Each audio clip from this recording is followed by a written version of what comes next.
Good morning, good afternoon, and good evening to everyone, wherever you are in the world. Welcome to the final session of this startup school. Thank you so much for joining us. This is an amazing session. Very, very important. We've gone through why you're building agents, how you're building agents. And today we're going to talk in depth about taking those agents, getting them deployed, getting them scaled so you can support not just an MVP, not just a few customers, but thousands and hundreds of thousands of customers. So super important session today. Thank you so much for joining us. Aaron, don't get mad. I bumped this slide up to the top of the deck because it's very, very important to me. Um, you see me, you see the speakers, but events like this are created by an entire team of very passionate people.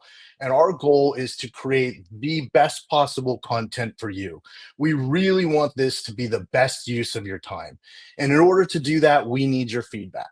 So if there is one call to action that you do in this whole thing, I've got a whole bunch of them. Please, please, please fill this out, give us your feedback. We're right in the middle of planning the next one, and I'll talk a little bit about that at the end because it's going to be very exciting. But we read every single comment, we take your feedback very, very seriously, and we need it to make this the best possible event that we can. So thank you so much if you do this, and please, please, please do it if you haven't. All right, now back to the normal plumbing that we've seen lots of times. This is week 3, so this is the ultimate event, the last one, an amazing event. We've had an amazing session. It is all available for you on demand, including a week 0 session that is absolutely critical in teaching you how to set up your GCP correctly. So taking you through projects and accounts and billing and all that great stuff. So that helps you get a really good jump start. And then you can take your time and look through every single session because it's all there online for you, including our amazing partner session with Datadog. So please do check that out. You've made it to the last session, so you got this down pat. I don't need to tell you when they happen, but just in case, we're on the Thursday event, and this is the final one until the next time. So we'll keep moving. We work very hard to get cloud skills boost for you for each session. So that way, not only do you get the session, and not only do you get the session on demand and access to the speakers and questions, but you actually get to do hands-on stuff. So this is really important. And in order to do that, you need to charge up your account with credits. That way you get the VM, you boot it up, you can get in there and really get your hands dirty with all this stuff and start building. We spent all that information in an email. It comes from Google Cloud at google.com. Check your spam folder just in case. But if you have any trouble with your account, with charging it up with credits, getting in, please email us startupschool-external@google.com, and we will help you. It's very, very important, and we want you to get your hands dirty. I don't need to tell this audience because you all have been amazing with your questions and your feedback for the speakers and for us. But just in case this is your first one, please do interact. So there's a chat on the right-hand side. You can ask questions. You will have Q&A for the last 10 minutes or so of the session. So please do enter questions, upvote the questions, interact with the community. It's super fun and super helpful. Okay, that's it for me. I will welcome to the stage for the last session, Amit and Vlad. Gentlemen, welcome. Hey everyone, thanks so much for having us today. My name is Amit Miraj. And I'm Vlad. So today we'll be talking about deploying your agents with confidence, hosting, scaling, and best practices. I just wanted to thank John, Aaron, and the entire team at Startup School. It's been really pleasant working with them, and we're super excited to be here with you today. So like I said, my name is Amit Miraj. I am a developer relations engineer on the Google Cloud team. Vlad? And I'm Vlad Kolesnikov. I'm also a developer relations engineer on the Google Cloud team, and I'm on the same team with Amit. Perfect. Thank you, Vlad. Cool. So let's dive right into things. So today, obviously, we'll be talking about deployment. We spent a lot of time over Startup School so far talking a lot about how to create your agents. But one of the biggest hurdles for not only a practitioner, but obviously for all of us working within a startup is to deploy and scale your agents. So we have to first learn how to make that agent and then make it do what we want it to do. But then also we need to start thinking about that world of deployment. So I want to dive in a little bit about what the nature of agent deployment looks like, some of the challenges, some of the things we'll run into, and how we can solve some of those problems. So I think the first question we like to ask is, what are some of the challenges we're going to run into, and how do we even start to think about deployment? I think it's like quite overwhelming, especially if you come from a background where maybe you're a developer and not necessarily super comfortable on the cloud. I think Google Cloud does a really good job of making it as easy as possible for you. So I want to show you, Vlad and I want to show you how to deploy your agent, monitor it, scale it, and then be able to observe it as time goes on. So two things that you kind of look at when deploying is, how do you build your application? The focus of how your function of the functionality of your application, and whether or not it's doing what it's supposed to. But then also, on the other side of things, what does the demand look like from a deployment perspective? How many people will be using your application? What kind of scale do you need in order to support all of the users for your application?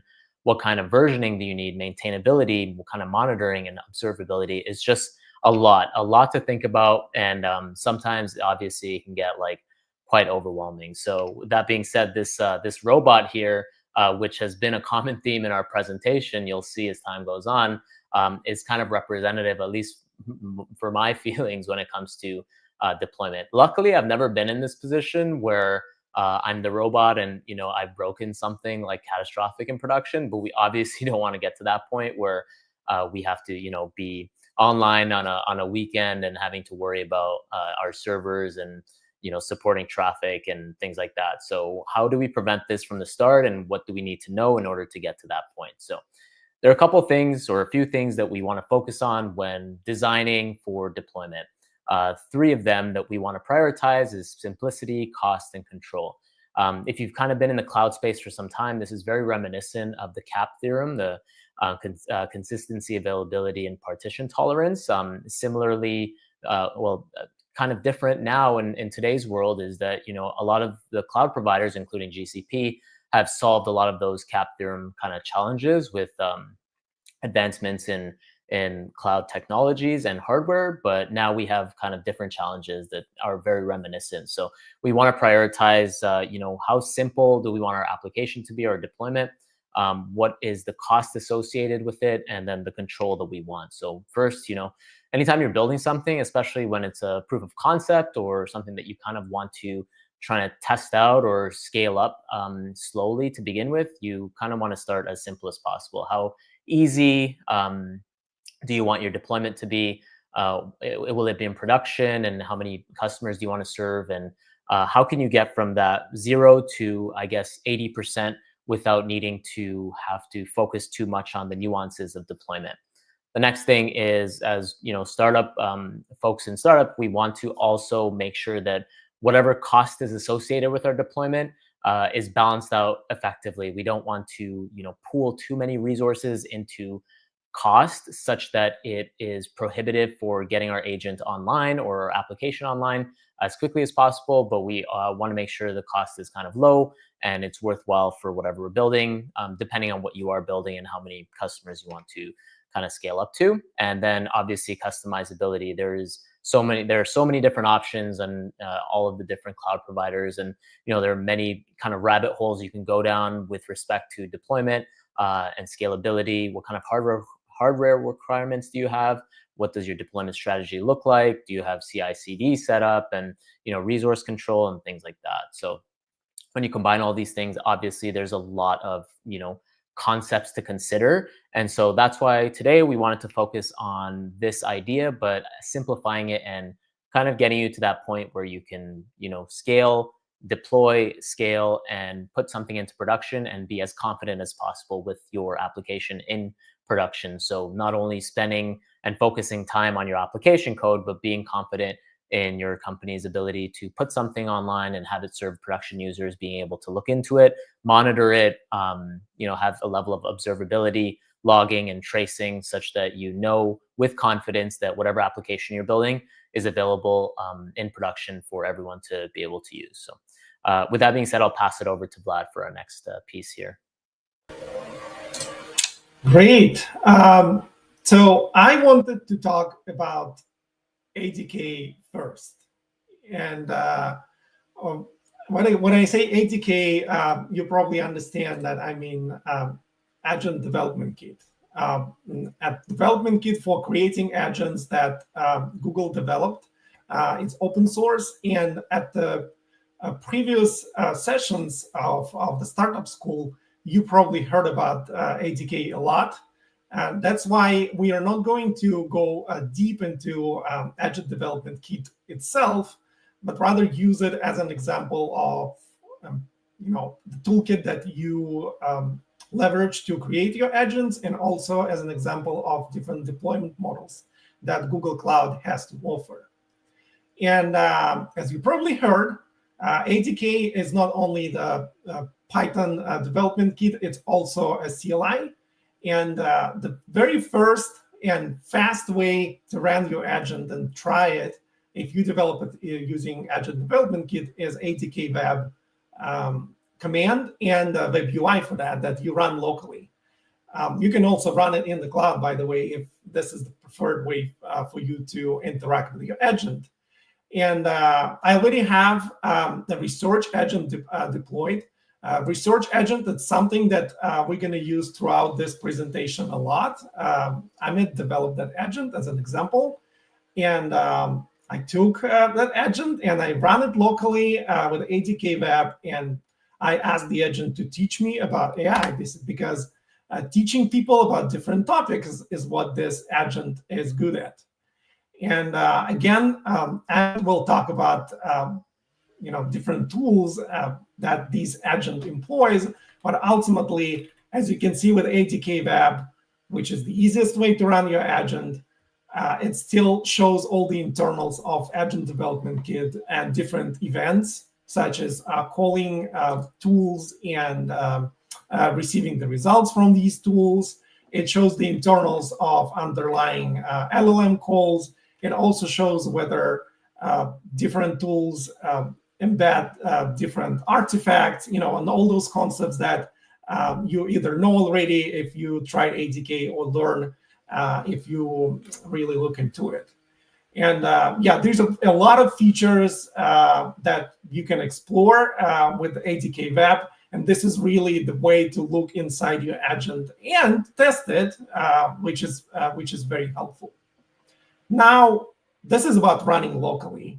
The next logical step for us is to run the agent in cloud, run it in an environment that is safe, that is secure, and most importantly, it scales your agent to the amount of users that you may have.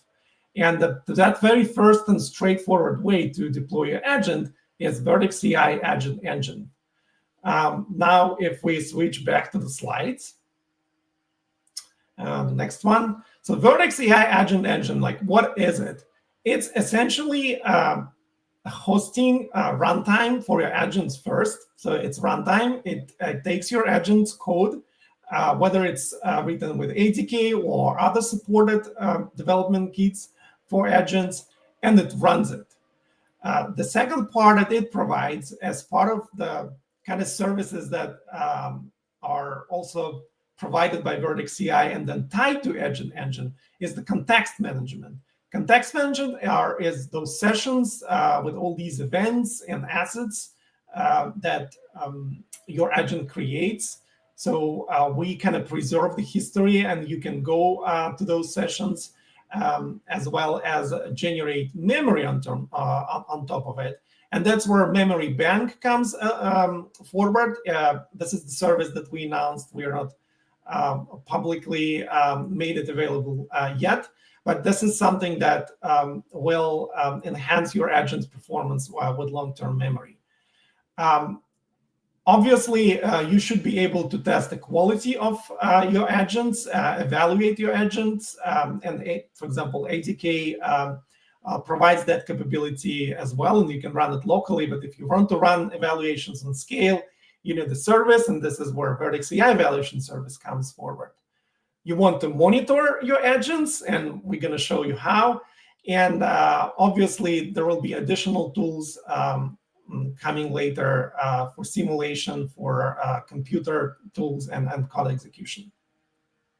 Now, in terms of different scenarios that we support, and that's the next slide, you see that Agent Engine becomes that forefront for your agent's client, depending on like how it's exposed, whether it's a web app, whether it's another agent, or it's an application, or you able to run it in an agent space. It abstracts for you the actual framework for you as a user. It abstracts the framework that agent is built on, which also they provide abstraction on top of the tools and different models that they use. So Agent Engine is that way to kind of abstract for you different implementation models. Now, better than talking about it, I'd rather show you.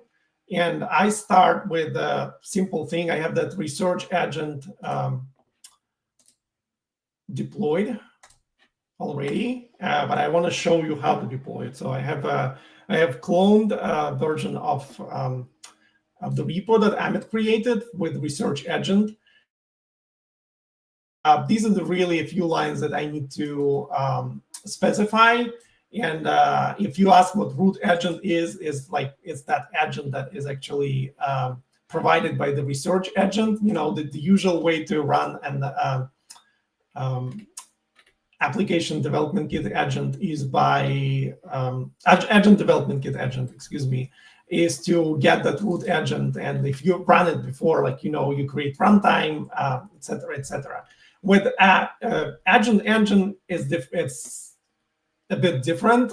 You create a reasoning engine, and it can be created based on different kinds of applications depending on your on the kit that you use, whether it's ADK or LangGraph, for example. I've already ran this code. In fact, there is a easier version. Instead of writing this code and running, you can really just run one command, which is ADK deploy Agent Engine. Another alternative to Agent Engine is, by the way, the Cloud Run, something that Amit is going to talk about. And after that, once you deploy it, the way to try it is really simple. You get the agent by its name or resource name after you create it, and you create a session, which is part of the API, and you stream a query with whatever message that you want. And let's just try it straight here in Visual Studio, and hopefully demo gods are with me today. It should not be long, as it's already deployed in Agent Engine. Obviously, because it scales down to 0 when you don't need it, the startup time maybe a few seconds. But now, as you can see, I'm getting all the information. Like, we're not going to go in details through it, that I was getting an ADK web that includes tool calls here, and the final answer that we were getting in the ADK web as well. So that's Agent Engine in action with our agent. Now, I want to show how Agent Engine looks in terms of its UX. So let me stop screen sharing here, and I'm going to go to my Agent Engine tab.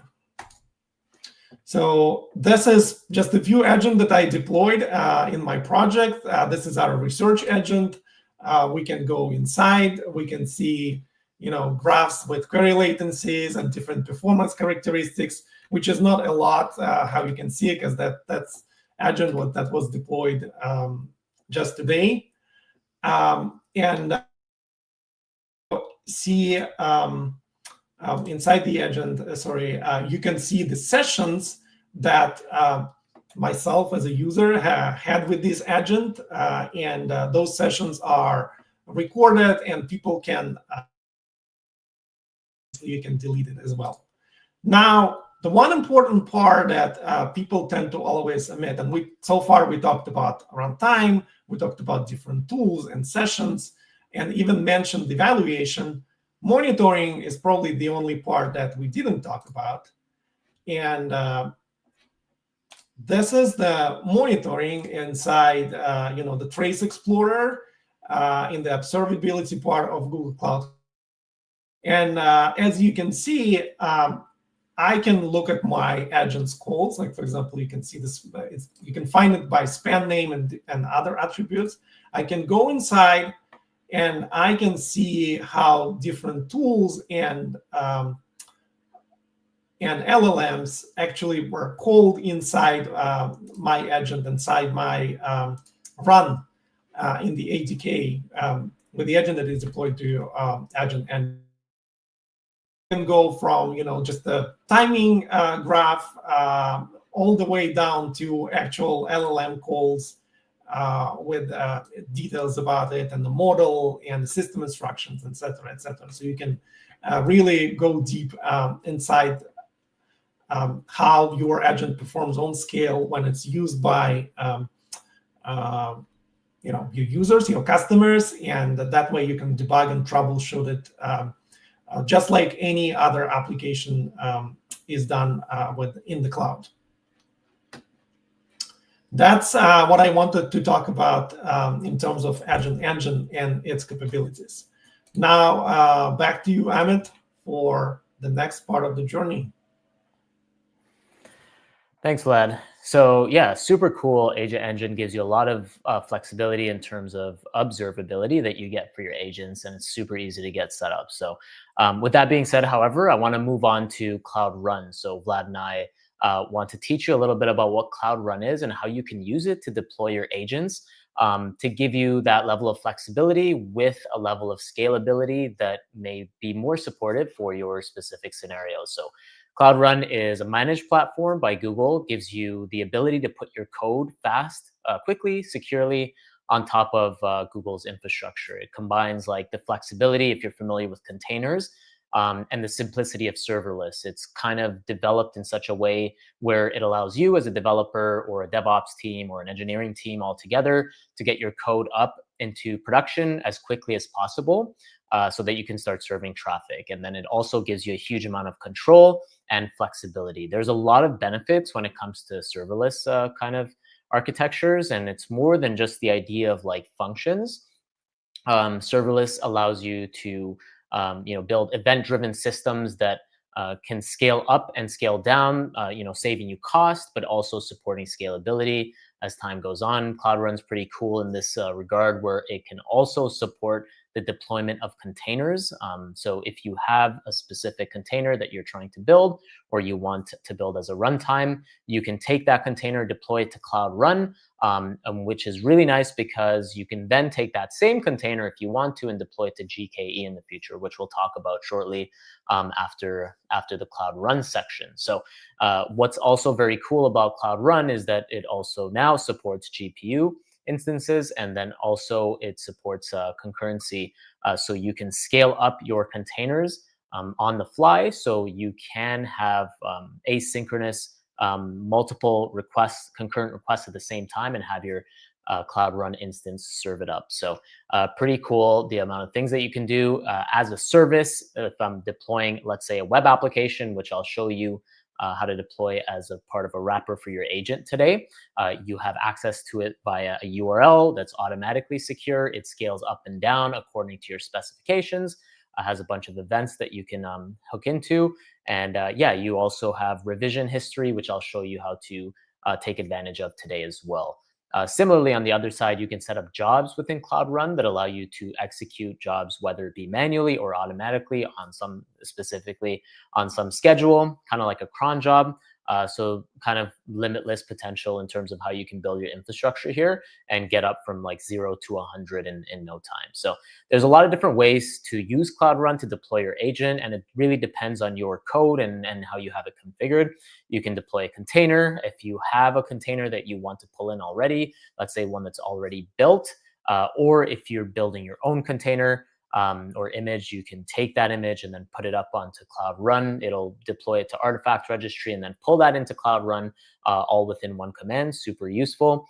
Or you can just deploy a function very similar to serverless architectures and services that exist on different cloud providers. All of this is kind of wrapped up into one package in Cloud Run.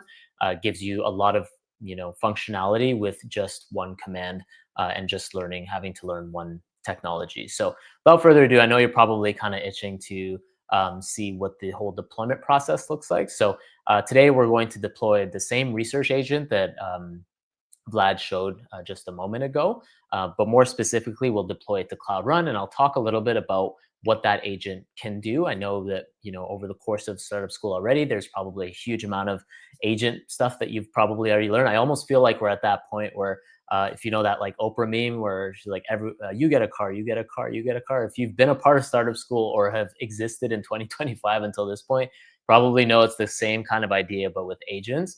And so if you're thinking about building an agent for your company, being able to deploy it is obviously pretty paramount in today's world. So with that being said, this is the command that we're going to be using to deploy our agent. I'll show you the code really shortly, but I want to talk a little bit about some of these flags just to kind of explain how they can configure. You can use them to configure your container in your deployment. So pretty simple command: gcloud run deploy. And then you give it a name. So we're going to just call it researcher agent, startup school. You give it a source. So the source is dot in this case, because I want to source in the current directory that I'm in. You give it a port. Which port do you want to expose from your agent? Specifically, we're going to be using fast API. So we're exposing the 8080 port, and that's specified in the fast API declaration. The project that you're working in, we've set up our project in previous tutorials already. So this one I'm using is called AMER development. The region you want to deploy it to, US Central 1 in my case. And then this flag here is pretty important. This one's called allow unauthenticated. The reason this one's important is because for the purposes of demonstration, we want to be able to access our agent as quickly as possible using that URL. Right, for the demonstration purposes, we don't really want to have to worry about authentication. However, when in production, you'd probably leave this flag out of it so that you can enforce authentication. There are a lot of great tutorials online that I can link out to show you how to set up that authentication. And then the two other flags at the end there is concurrency and min. So concurrency allows us to serve 10 concurrent requests at a time, and then it'll scale up accordingly. And then the minimum number of containers that we'll deploy is 1. So let's take a look at what this looks like. I'll just jump into my Google Cloud Platform dashboard here, and by default, or I've already had this a little setup for you. This is what the repository looks like. There's a bunch of files in here that are just kind of like declaration files that are not super important. The ones that I'll open up are the ones that I think are the most important for the purposes of this exercise. So I'll copy and paste this command in here. So I'm just going to copy it and run it in my terminal. Okay, I'll press enter, but it'll take some time to deploy, and I don't want to wait all that time, but I've already deployed it. So once I run it, you'll kind of see what the process looks like here, and then I'll close it off and show you what the end result looks like. So it starts to build it, and then it starts to deploy it. I've cut it off here so that we're not actually deploying it, but I've run it in a different terminal. Once it's finished deploying, it'll give you a URL. The URL is the URL for that Cloud Run instance that you can then use to invoke and interact with. If for whatever reason you can't find that URL, you can go into your search here and type in Cloud Run and click on this one, and you'll see it deployed here. So once you click on the Cloud Run deployed instance, you'll see the URL right up top here. So this is where you can get your URL, and then you can interact with it as you would normally. So we'll leave that there for a moment. And just like that, we've been able to get our deployment up and running. So this took about, I think, a little less than 5 minutes to deploy. It was pretty quick. Of course, for the purposes of demonstration, just kind of leave it, just kind of abort it there. So the next thing I want to show you is deploying a new revision of your code. So with that being said, that kind of gives me a good avenue to talk a little bit about this research agent. Very, very simple. I'll open up the logic for the research agent so we can take a look at what it's actually doing. So the research agent has 2 tools accessible to it. So research topic is one tool. Then the second tool is analyze trends. So we're not actually connecting to a database here. We're just hard coding some information to it. So we have a few different topics that it has knowledge on. So artificial intelligence, climate change, and blockchain, very like high level topics that it kind of can research. You can imagine that in a real scenario, when you're building this agent, instead of having knowledge base here, you would pull in your data from a database, right? You just query your data from a database. And then similarly, we have another tool, analyze trends. The reason we have two tools is so that you can you can have the agent try to figure out what it needs to do based on the query. So if the user says, I want to learn more about artificial intelligence, it'll go to research topics. However, if the user says, what's the latest in technology, it'll do analyze trends instead. Similarly, it has a little bit of a knowledge base here, and then it does its processing. The agent that we're using is Gemini 2.5 Flash, really strong, super cheap, pretty quick model that's available to everyone right now. And so if I wanted to deploy this agent, I would just go and run that command that I did, and I just showed you just a moment ago, right? So the next thing I want to show you, however, is if you jump into Cloud Run, which I have open here from before, I can go to revisions, and we'll actually see two revisions because I deployed both of them already. But if you went through these steps with me, you'll only see the first revision here, right? So this is our first revision. And if you open it up, you'll actually see that the number of the percentage of traffic that is going to this revision is 100%. So anytime someone hits this URL or interacts with our agent, 100% of all requests will go to this specific revision itself. So you're probably wondering, okay, I'm building a new agent or I'm making changes with the current agent and I want to deploy it, but I don't want all of my requests to get to it. There's so many different scenarios from like a startup or a business perspective where you may want to do this. Let's say A/B testing. You're interested in deploying a new model, okay? I want to deploy Gemini 2.5 Pro. So I want to change it from Flash to Pro, and I want to see if my customers are having a better experience with Pro versus Flash, or I want to start observing requests to see how is Pro performing with my specific data versus Flash. Can I stay with Flash and just use that so I can save costs, or do I need to step up to Pro? What's the differences in the responses that I'm getting? So many different questions can be answered here, right? So once you do that, you can actually copy and paste the same command, the deployment command, but with one exception, the no traffic flag. So this one here, anytime you deploy a new version of your agent, you want to make sure you have the no traffic flag here, right?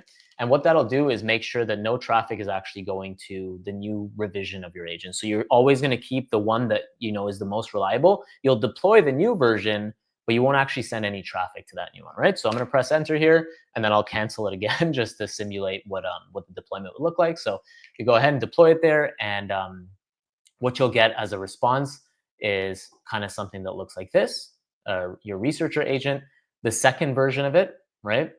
However, you'll see here that the traffic is at 0%. In order for us to kind of fix this, you're like, listen, I want to do 20%, 5% of my traffic going to this new revision. You can click here and then just change your traffic. So I'll change this to 20 and it'll automatically switch the other one. Imagine if you had like 5 different revisions, you can switch them accordingly. You can click save. And it will automatically take care of scaling sending all of the requests to the different revisions for you. This is really nice that it allows you to test out different builds, deploy different revisions without affecting previous, more secure revisions and proven and tested revisions, while at the same time being able to test and observe and monitor the new versions of your deployment. Right. So as that continues, I'll open this back up. Just clear my terminal here. And so the next thing I want to talk about really quickly is load testing. So there are scenarios, obviously, where you want to simulate where a lot of users will be using your application. I built this little load test file here that simulates a lot of requests being sent. I'm using a package called Locus. It's a pretty popular load testing package that's available through Python. All it allows me to do is send a bunch of HTTP requests to some API. And in our case here, we're sending a whole bunch of API requests to our research agent that we've deployed, right? So in order to run this, it's pretty simple. I have the command here, and I'll pop it into the terminal. Pop open the terminal again. Clear that. And here. So I'll just go through this command really quickly. So we have locust, and then we run the file here, and then we give it the URL, and then have some options. So we run it in headless mode, and we'll run it for 120 seconds. So I'm going to go ahead and run this. and you'll start to see it running all of the requests here. So you'll see this number here start to go up for the amount of requests that it's being sent. So I'll move this over to the side really quickly and let it do its thing. And we can take a look at this load testing file that we created. It's very simple, nothing too fancy. But we say here that we want to wait between 1 to 3 seconds between requests in order for us to simulate like real traffic, right? So while that's running, we can take a look at our, we can go back to our Cloud Run, open it back up, and we can start to take a look at our metrics and see what's happening here. So the first thing that we're starting to see is, actually I'll change this to the last 15 minutes so we can observe a little closely, because obviously this doesn't really have much traffic beyond, obviously no production traffic beyond the ones that we're simulating right now. I'll zoom out just a little bit so we can see more of the tables. And we'll start to see here that for a while it was idle and we didn't have any containers, but as soon as we started running the load testing, it started to spin up the containers, right? So we had one container start to spin up here to be able to handle the traffic. And you can see here at the same time too, we have a bunch of different concurrent requests, right? Now, this is cool. What if we take it up a notch, right? So obviously this may not be, we may not be in a scenario where if we're a popular startup, a good problem to have is, having a lot of people using our application. So let's simulate a random time between 0 and 1 seconds instead. I'll open back up my terminal. It's still running here, but I can shut it really quickly, and then we'll run it again. So once that starts running, we'll just close this off, and we can continue to observe here. You'll see that for that second that I cut it off, it went down a little bit, and it'll start to spin up again, right? So we can give it a moment to continue running, and I'll do the same exact thing, but I'll do it between 0 and 0.1 seconds. So a little bit more frequent traffic. Pop this open, I'll cancel it. So we have a bunch of requests that went in there, and we'll do the same exact thing, but with a more frequent amount of requests being sent. So close this down and then check. And so you'll see actually our research agent is quite simple. It doesn't connect to a database or doesn't rely on, apart from Vertex AI and interacting with that model, it's not really interacting with anything too asynchronous. And so it'll be able to handle requests pretty quickly. You'll see that at the most, the container amount or the container usage will probably only be a certain small amount here. You can actually see it starting to, it popped up one container and now it has 2 containers because it's dealing with a lot more requests. And yeah, so if you simulated more traffic or you had more dependencies, for example, if you were connecting to a database and querying it, pulling data back, and then sending your answer back, that is a very asynchronous process that could take a lot of time. The container will take time to process it and wait around before the database gets back, before it can process and then interact with the LLM and so on and so forth. And you'll see these numbers change drastically. So depending on your business use case, you can load test accordingly. So this is just a small simulation as to what you can kind of like expect to do in order to test or load test your application. So this is the URL that you kind of got after your deployment, and that's the one that you would use, right? So we talked a little bit about versioning and load testing. Just have these videos here just in case you want to refer back to it in the future. So Cloud Run is very cool. Obviously, you got to see us do a lot of like great things with Cloud Run just a moment ago, and Agent Engine as well. Observability, scalability, being able to monitor and then deploy different revisions, all great.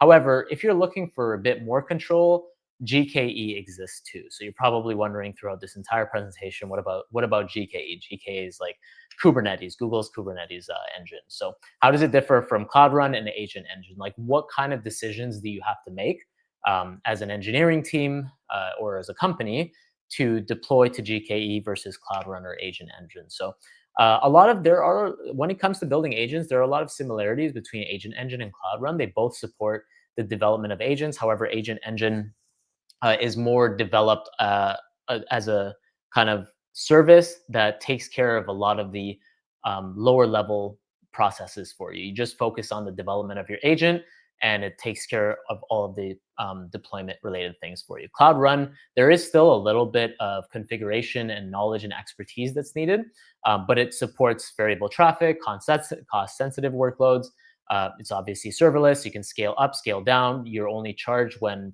you have invocations to your Cloud Run instance, so on and so forth. GKE is another kind of beast in and of itself. You can build your application on GKE when you have it probably makes a lot more sense to do GKE when you have complex requirements. If you have to scale to a specific type of requirement, your system is serving perhaps millions of users at a time, and you want specific control over different regions. There are so many different things you can do with GKE. However, it does require a higher operational complexity expertise, and you need to have people on your team who kind of know a little bit about GKE in order to continue monitoring and maintaining your system if it is deployed to GKE. So if you are interested, there's a really good kind of tutorial series on how to deploy your ADK specific application to GKE. I've linked it here, so if you'd like to take a look, feel free. It's available for you. So that kind of brings us to the last portion, or the last leg of our presentation today. And so there probably are a whole lot of questions that are outstanding, but it's not the end. There are a lot of challenges that you still need to think about. What do you do when you're working with handling kind of multiple users? What concurrency limit that you want to be able to support per instance? How easy is it to debug your application? What happens if like a user does something and an unexpected error occurs? Can you find that error? Can you determine what the issue is? Can you solve it? And what does your SLA look like? Continuous iteration and CI/CD. And what about rate limiting on your LLM API calls? There are so many different decisions that you have to make. I think in the beginning, these are great things to think about and start to plan around, but getting from like 0 to 100, I think for a lot of startups is the main goal, right? And then you kind of think about what's the challenge that we're going to be dealing with next? What's the challenge that we'll be dealing with next, right? There are a lot of agent-specific challenges that you want to deal with. For example, like context and session management, especially when it comes to scalability. So if your agent scales to multiple instances, will my agent kind of in each instance have the same context? So imagine you have like many different deployments. Your container scales up to 2, 3, 4 containers. Will the agents in those containers retain the same context? In our scenario, it doesn't, because we don't have a database that is persistent with context between all of the agents, right? If one user wants to continuously chat and the requests are received by the different agent instances, how do we handle like race conditions, right? If one agent gets back with a response before another agent, but the other agent depends on the first agent, or the first agent depends on the second agent, how do you deal with those dependency scenarios, right? If the agent service container scales to 20 instances, can my database resource handle it? We didn't connect to a database in this example, but if you do have a connection to a database, it could be considered a point where is like an asynchronous point. And so if your database can't handle all of the requests, but your agent workflow can, then you'll have a lot more requests that your agent workflow can handle, but it's limited by the amount of requests your database can handle. So you have this kind of downstream effect where you need to make sure that whatever other kind of architecture and hardware your system or your workflow depends on needs to scale in the same way that your agents scale. And then we obviously haven't kind of touched on this A to A workflow where you have agents kind of speaking to each other. But if one agent depends on some information from another agent that hasn't gotten back to them yet, what is that layered level of asynchronous processing look like? And how do you make sure that all of the data remains consistent, right? So some ideas to think about when you're building your agents and deploying them is like test your deployment accordingly. And the quote here is like always doubt your agent capabilities until proven otherwise. So you want to make sure you're doing integration tests.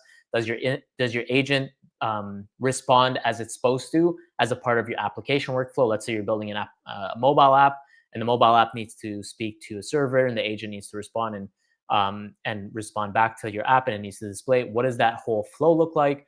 Does the load for your agent and your agent support the load that you're expecting? And what about concurrent requests at the same time?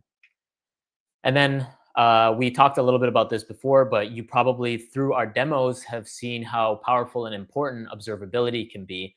Are you logging appropriate kind of errors and warnings? Can you track the request and the response from start to finish? And then what does your cost look like? Can you see what your cost, where your costs are coming from or what they're going towards? And can you solve those problems? And then, of course, we kind of talked about like strategies for gradually releasing your new agent. So if you have some changes in your code, you want to set the traffic to 0 and then gradually increase it as time goes on. And then if something happens at some point, then you can obviously roll back really easily.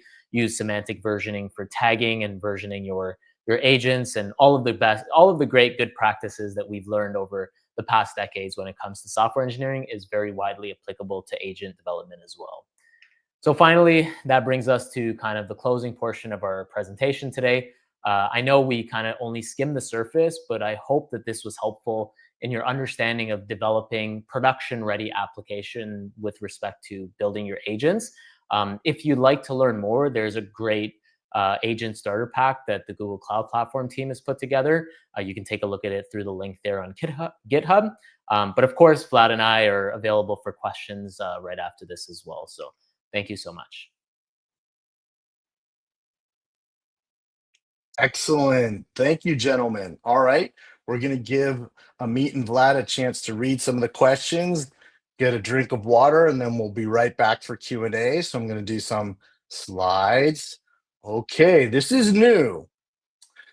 So if I sound like marketing copy for the next 60 seconds, I am, because I got to get this right. If I don't get it right, they make me drink decaf at the office all week. So this is a disaster. So I'm just going to make sure I get this right, because this is new and super cool. I think we launched it today. Thank you so much, Vlad and Amit. That was superb. All right, everyone, we're going to pause for a second because we have some huge news for you dropping right now. We've just launched the Google for Startups Gemini Kit. Think of it as your complete AI toolkit. It gives you everything you need to start building and scaling with Gemini, from an instant API access to cloud credits and on-demand learning resources, all in one place. We're also announcing new ways for you to get hands-on and connect in person with experts from the Gemini team. This week, we're kicking off Gemini API sprint events in Spain and coming soon in Poland and the US, Israel, India, and Korea soon. They're immersive, hands-on events where you have the opportunity to get up to speed fast and learn how to quickly integrate Google AI and scale your business with support from experts from Gemini. And for our Series A founders in the community, we are presenting the Gemini Founders Forum, an event that will get founders together with Gemini teams in October for live talks and discussions in the future of AI. It's all live right now, ready for you to explore. Just scan this QR code on the screen or type startups.google.com/Gemini. Don't clip that. All right. Now, let's see what's next.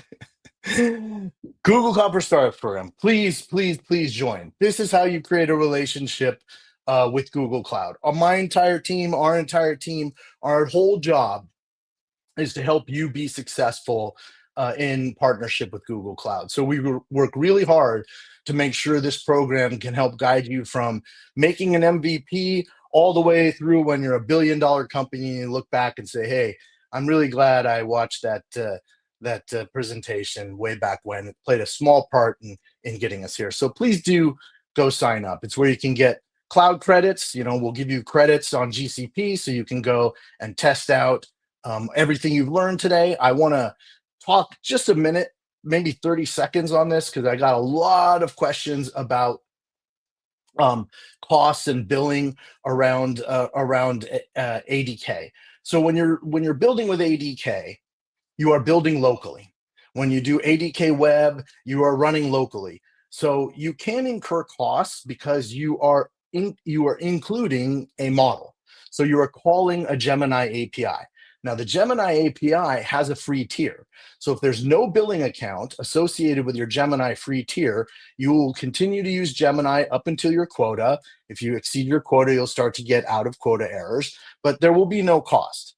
The cost starts to come in a couple of different places. First, there's model costs. So if you do associate your Gemini API with a billing account and you go over your free tier limit, you will go into the pay as you go tier.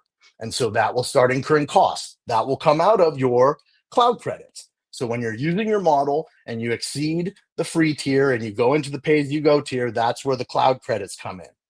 The second type of costs you might incur here are hosting costs. So again, when you're running your agent locally on your local laptop, your local machine, no hosting costs. But as you saw today, what you do is you take your agent and then you deploy it to the cloud, to GCP. So you deploy that to Cloud Run, you deploy that to GKE, you deploy that to Vertex AI Agent Engine. And when you start deploying things to the cloud, you start incurring hosting costs. So you have your model costs, you have your hosting costs. So if you don't deploy and you stay in the free tier of your model, no cost. But as soon as you start deploying things and hooking up things to billing accounts and running things in GCP, you start to incur costs. And that's where the cloud credits that you get for startup help. They pay for those things. Any first party service on GCP is going to be covered. So if you're doing Gemini, if you're using Vertex AI, it's going to come out of those credits. So that's why it's so very important for you to get those credits so you can play around with these things, to actually deploy them to the cloud and have those costs covered. Okay, I hope I covered those cost questions okay, because I got a ton of them yesterday after the event. So I wanted to clear that up. Model costs, hosting costs, as long as you're staying local and in the free tier, you're fine. All those costs when you deploy to GCP and Gemini are covered by your cloud credits. So get them. And more importantly, you get access to customer engineers and architects like myself and an account representative. So we're really going to help drive success for you with Google Cloud. So please do sign up here. Okay, the Agent Handbook is a really great place for you to go for case studies. If you want to say, hey, this is why we ought to use agents. This is some great examples of startups using agents, of companies using agents. How do we, what are agents being used for? This is a terrific place to go. So it's not just a repeat of everything we've done in this course. It's a new thing. You should go to and grab it. It's got a lot of great information, a lot of great case studies and assets for you when you want to kind of make the case for agents. So tremendous resource there. The developer community Discord. Please go and ask your questions. This is a great place to join. There's Googlers there. There's other people in the community that can answer your questions. I do try and answer every question I get via email, but I get a lot, so it takes me some time. So this is the better place to go if you need an immediate answer to your question, because I do get quite a few after these sessions. So please go here, and if you can't get your answer there, the question will eventually reach me, but start there. You'll get an answer much quicker. Okay, we are at the end of this startup school. I'm going to call Vlad and Amit back for Q&A, but I will tell you, we are already planning the next one. It's coming in August. I don't know if I'm supposed to say what it's about or what, but I'll just give you a hint. If you think multimedia is cool, if you think Imagine 4 is cool, if you think Veo is cool, you will think this next up-and-coming startup school is cool. So don't tell anybody. Please don't clip that. With that, we will bring Vlad and Amit back to answer some of these amazing questions. Gentlemen. Yeah, thanks so much, John. And yeah, great work with the presentation. I'm super excited to check that out. So great. So we'll answer a few questions here. So we've decided the first one here is, I've been prototyping multi-agent workflows in Google Colab and frameworks like LangGraph and Crew AI. What guidance or best practices would you recommend for adapting these proof of concepts for deployment on the Vertex AI agent framework or agent builder? I'm particularly interested in bridging the gap between Colab experimentation and GCP native scalability. So really good question. And I think this question incorporates a lot of different, obviously, technologies and decisions. So I don't have like a one-shot answer or a silver bullet answer for you, but there are things that you can consider. So LangGraph is really good for building anything that's like complicated with respect to a graph-based deterministic state machine level oriented application, where you're making multiple decisions at different points. Whereas Crew AI is really focused on the idea of a multi-agent based system. So if you're building anything that requires multiple moving agents that talk to each other, Crew AI is really good at this. What's really kind of interesting is LangGraph and Crew AI are both built on LangChain. So adapting it to move on to GCP, if you're building them both on either LangGraph or Crew AI, are very similar, I guess. So one really good thing about moving over to GCP, whether it be through Vertex AI Agent Builder, ADK, or any other GCP-related kind of implementation, is that now GCP is kind of having an effort towards building for A-to-A type workflows, A-to-A standing for agent-to-agent workflows. So anything that requires you to have multiple agents working with one another would be pretty easy to build, or easier to build on GCP or Google Cloud. So I think like if you have application level logic that you're building and need to deploy on GCP and have them interact with each other, A-to-A will be supported natively on GCP. So I think a lot of the answer to this question comes from, how can you take your Python logic, if you're writing it in Python or any other language, and deploy every portion of your agentic workflow to maybe Cloud Run instances, and then maybe have them talking to each other using A-to-A. And then natively, Google will support the scalability portion of it and having them talk to each other securely. So I think that's a really good question. Thank you for answering it. I'll pass it over to Vlad for the second one. Thank you, Amit. The second question that we got is, can we integrate agents that run in Agent Engine into our CI/CD GitHub Actions pipeline? I briefly demonstrated, so the answer is yes. I briefly demonstrated how you can query an agent in Agent Engine. And if we can share a screen like really fast, my screen.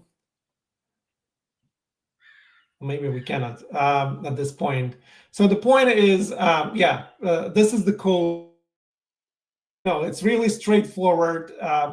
The only difference from this snippet, it would be that you need to figure out authentication, just like you do when you call any services from GitHub Actions pipeline, any services that don't run on GitHub itself. Otherwise, that will be the way. This will be the way to call any agent that runs an Agent Engine from pretty much anywhere. Alternatively, you can always run a REST API. You call a REST API directly rather than using a Python SDK.